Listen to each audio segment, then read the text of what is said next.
Well, today I'm ready to put the handlebars and the Mikuni on the Sportster.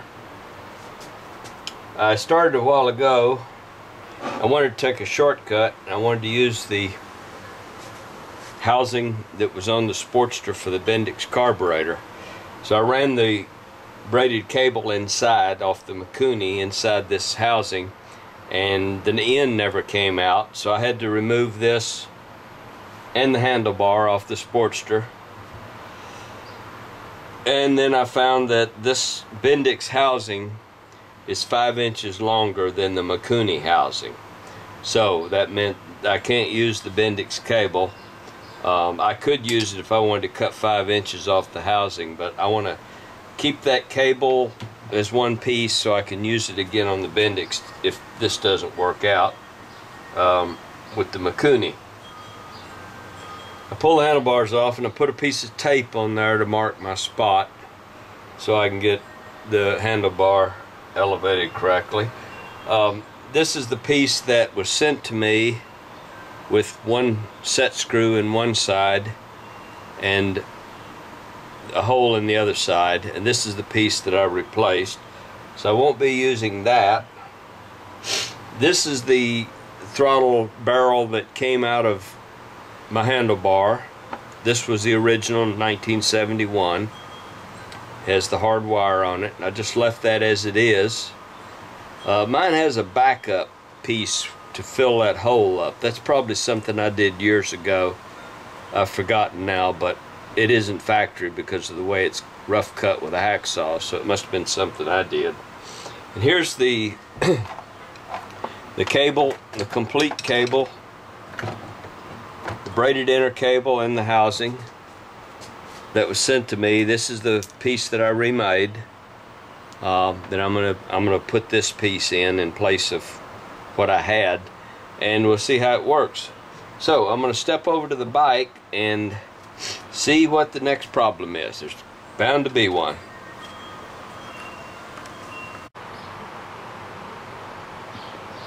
Well, here's another little snag here. Because of the elbow being on the cable and the fact that I cannot pull that cable through that elbow because of the flattening and the curve, I had to put the cable in from the handlebar end, and I ran it in from this end down here at the yoke. I ran it in as I'd planned on doing before and up through the handlebar, but I could not do it with this piece on there. There's too much stuff to get lined up, different diameters inside that bar. So I inserted the inner the housing first. That sticks out a little bit. Then I fed the inner cable with this off of it through the housing, and then with it sticking out I clamped it down with the 2 Allen screws on each side. Now the next step will be to feed the housing and the cable back into the bar, and I want to put that little set screw in there, and that holds in that bushing. So let me see if I can get that lined up and get the set screw in there.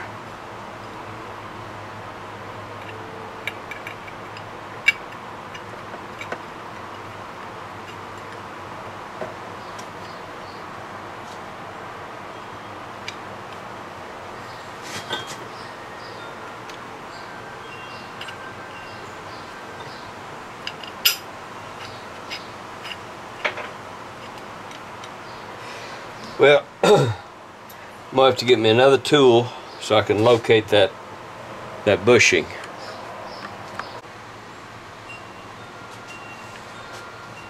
Okay, I got it in there. I had to take it out in the sunlight so I could see in that little hole for where the set screw goes, so I could see that barrel. I couldn't see it in here inside the shop. It's just too dark. So I'll put this feed this into it.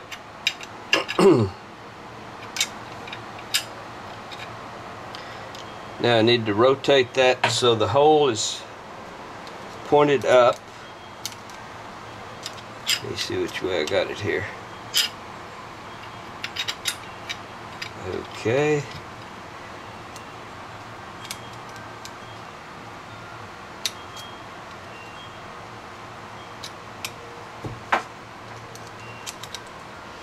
Try it again.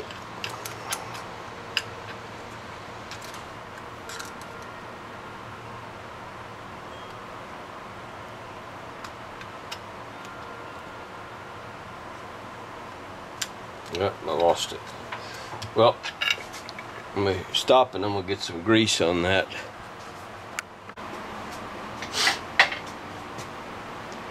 Okay, I've got some Phil Woods bicycle grease here, the green stuff. This is a good grease. I'm gonna put that all down in that slot so it gets good lubrication, and I'm gonna put that last bearing that goes on the top of the pin. So we're set up there. Now that has a lot of grease inside that grip already, plus there's the Phil Woods grease on the outside, so I'm just gonna slip that on.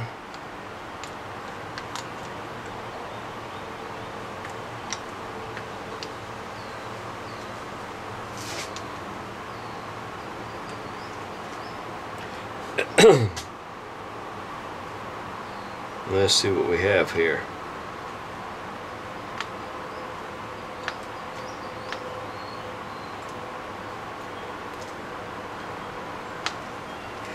Okay, that seems like it works all right. I will snug that screw down. This needs to be tightened with an impact when you put it on the handlebar. For right now, in case I have to take something loose, I'm just going to put the screw in there and snug it down.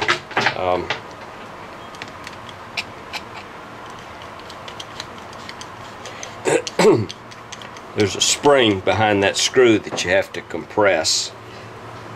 Okay, so I got it snugged down. The grip still turns.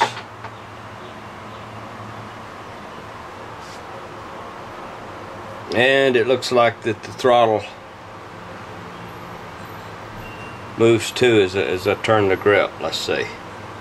If that's pulling the cable up, which would open the carburetor, that's lowering the cable, which would shut it off. So while I've got it laying here on the bench, I want to see if I can hook up the Mikuni slide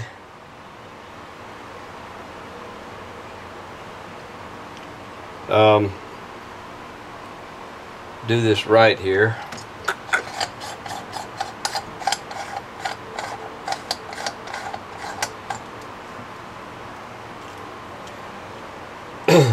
First I'll feed the cable through the top of the Mikuni carb.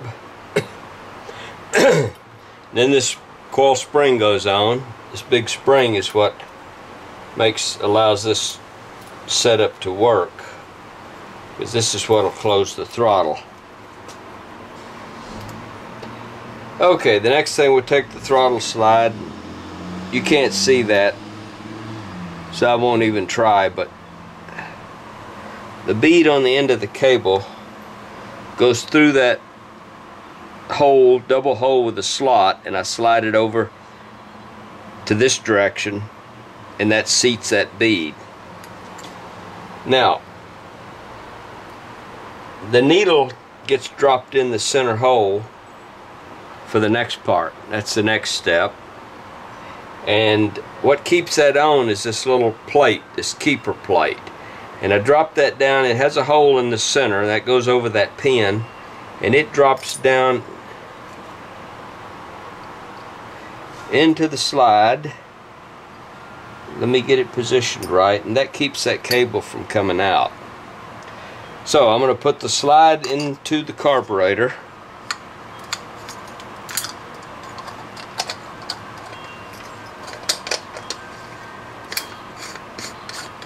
I'll screw the top on the carburetor.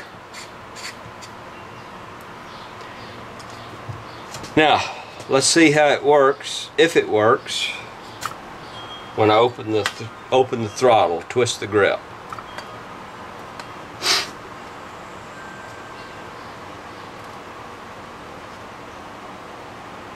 Well, it opens up almost wide open. It's probably about 7/8 or 15/16 from wide open. And I can deal with that by adjusting my throttle cable adjuster a little bit.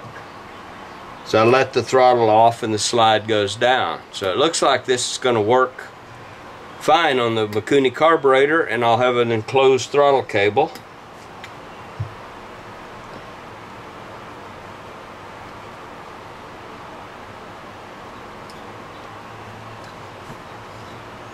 Okay, now I've got it where it opens wide open.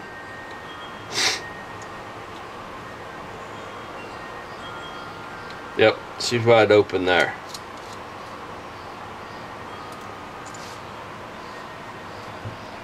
And we'll look at the other side.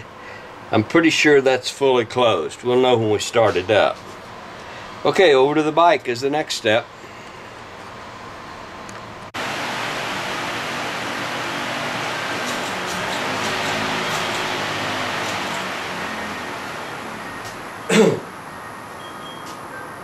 Okay, I've got the right handlebar with the cable in it.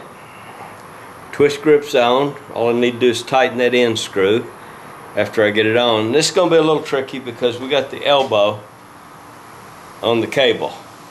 And I have to feed that through the yoke and down.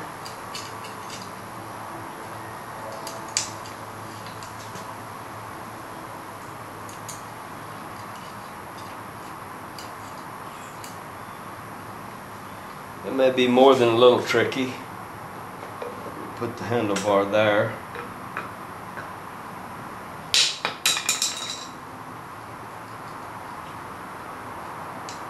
Grab the end of that cable, feed the elbow down. Then there's a slotted hole in the top fork yoke that I've got to guide the cable through. And I have to get the elbow through that as well.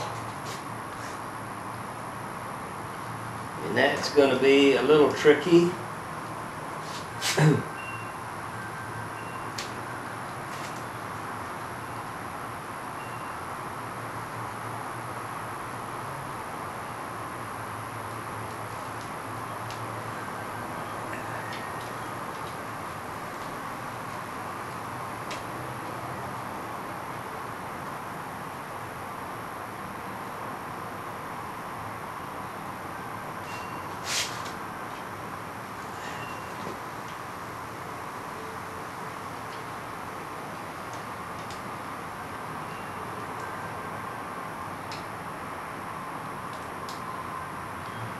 My problem is getting that cable past the wires.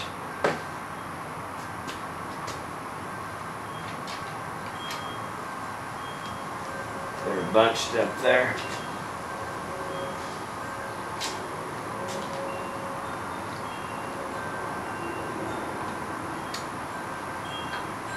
That didn't work. Okay. Let me have a go at this. I'll cut the film off for a second. Okay, success is finally mine. I got the handlebar and the cable installed.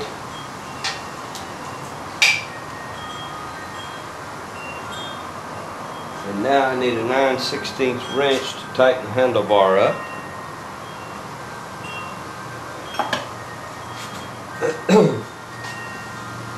I'll align that blue tape. That'll let me set the bar back on there like it was originally.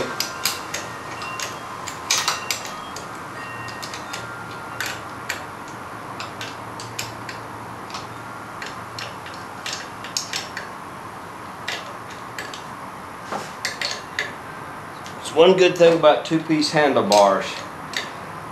They carry an enclosed throttle cable and they're easy to get off and on. I didn't even have to mess with the left one. If I'd had a standard set of one-piece handlebars, I'd be pulling all this stuff loose, the clutch cable, the brake cables, the mirrors,